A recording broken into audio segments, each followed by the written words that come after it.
At the end of last class, we saw a few examples where we were rotating about lines that were not the X or Y axis.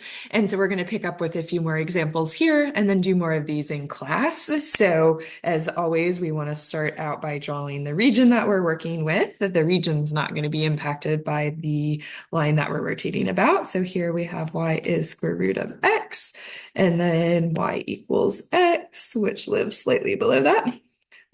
This is a zoomed in version. So the region that we're working with here is this region. This intersection point here is the point 1, 1. You can set these two functions equal to each other and find that. And this is rotated about the line y equals 5. Y equals 5 is a horizontal line that lives above this region. Okay, so since this is a horizontal line, this is kind of like rotating about the x-axis in some ways. We'll use the same method. So in order to get washers, we need to take a line segment that's perpendicular to the line we're rotating about, because if I take a perpendicular line segment and rotate that about, that'll give me the washer shape. So this means that I'm going to need to do my integral in terms of x. The bounds are going to be 0 to 1 because those are just the bounds on that region. The x values of that yellow section go from 0 to 1. And since we're getting washers, we're going to need a pi out front, and then we're going to have outer radius squared minus inner radius squared. So still the same thing that we're doing with a normal washer method. This is just a normal washer method anyway. Figuring out the outer and inner radius is really the only difference. So in order to figure out the inner and outer radius, we always start at the line we are rotating about. So in this case, x or y equals 5. And then we go down. Okay, the first function I hit is going to be the inner radius. So the inner radius is going to be that red line. Let's just go ahead and figure out what that is. So that's my second piece here. So I'm going to always do top function minus bottom function. So my top function in this case is y equals 5. So 5. And my bottom function is square root of x. Okay. And we'll square that. Okay. And now for my outer radius, again, I start at the line I'm rotating about. And I go past the thing I already found and go down to the second line or second curve. Okay, so in this case, again, I do top minus bottom to figure out the length of that line.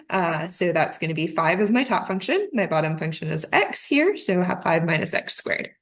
Okay, so that is the setup for finding the volume of this region. And we're just going to keep that set up. Let's not calculate that.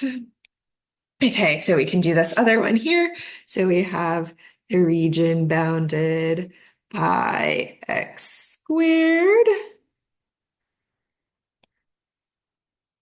And then y equals x cubed, which does something like this. This is a little exaggerated. Doesn't get quite so steep so quickly, but I wanted to be able to see our region here. So our region is this region here. Again, these intersect at the point 1, 1, which is not always the case.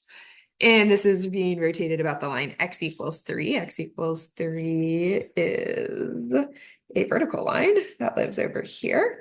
Okay, so in order to rotate about a vertical line, to use the washer method, I'm going to need horizontal line segments. This region we noticed we could integrate in terms of x or y, but in order to get a washer method here, I need a line segment that is perpendicular to the line I'm rotating about. So my integral is going to have to be in terms of y.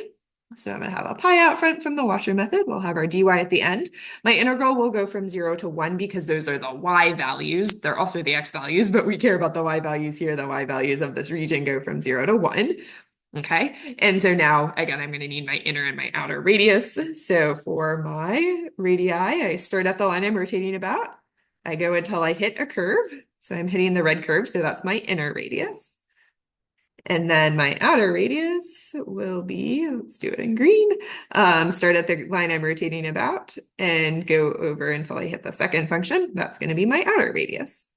Okay, we need these to be in terms of y, so I'm going to need to solve both of these original equations for x equals. So this is going to be x's square root of y, and then the red one will be x is the cube root of y. Okay, and that's because we need our integral in terms of x. Okay, so let's see. My outer radius is that green line. So I'm going to do right minus left here. So my right function is 3. My left function is the black curve, which is square root of y.